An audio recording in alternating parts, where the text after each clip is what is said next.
عشاء کی فرضی نماز کے علاوہ یہ 20 رکعتیں زائد بھی پڑھتے ہیں، نہ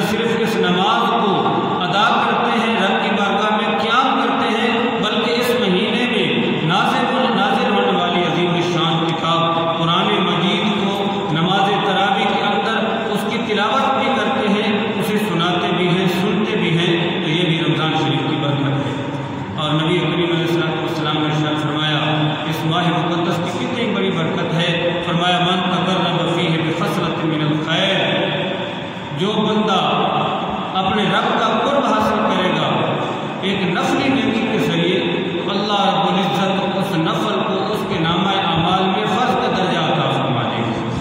من تقرب فیہ بخصلۃ من الخیر کان کمن ادا فریضۃ فیما سواہ، جس نے اس مہینے میں ایک نفلی نیکی ادا کی گویا کہ اس نے باقی مہینوں کے اندر فرض ادا کیا۔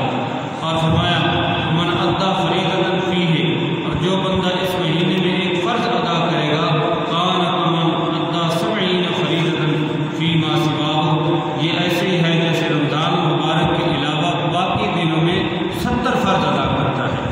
تو یہ رمضان شریف کی برکتیں ہیں کہ جو اس ایک مہینے میں نفلی نیکی کرے گا اللہ رب العزت اسے فرض کا درجہ عطا فرمائے گا، اور جو ایک فرض ادا کرے گا اسے 70 فرضوں کا ثواب عطا فرمایا جائے گا۔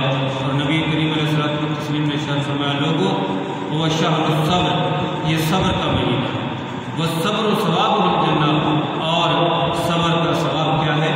جنت۔ صبر کا مہینہ کیسے ہے؟ صبح سے لے کر شام تک نہ کچھ کھانا نہ کچھ پینا، باقی بھی امور جو عام حالات میں جائز اور حلال ہوتے ہیں، روزے کی حالت میں پابندی لاگو ہو جاتی ہے، وہ سارے ممنوع ہو جاتے ہیں، تو کھانے پینے سے رک جانا یہ بھی ایک صبر ہے۔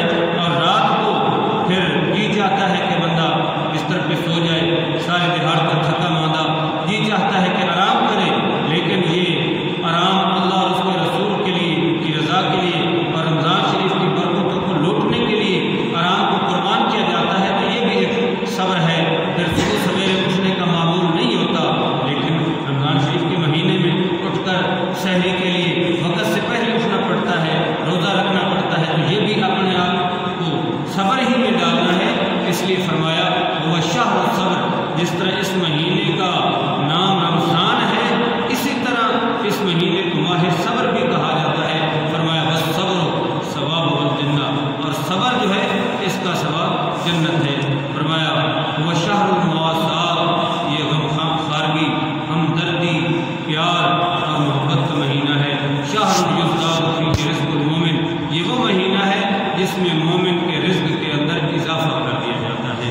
تو آپ دیکھیں گے سحری کے وقت لوگوں کے سامنے کتنے کھانے ہوں گے، کتنے مشروبات اور کتنے مطعومات، طرح طرح کے کھانے، طرح طرح کی نعمتیں اللہ کی اس کے سامنے ہوں گی، اور جب شام ہو جائے گی افطاری کا ٹائم ہوگا تو پھر بھی طرح طرح کے کھانے اس کے سامنے ہوں گے۔ تو یہ بھی اللہ کا انعام ہے، اور اس مہینے میں قدرت کی طرف سے مومن کے رزق میں اضافہ کر دیا جاتا ہے۔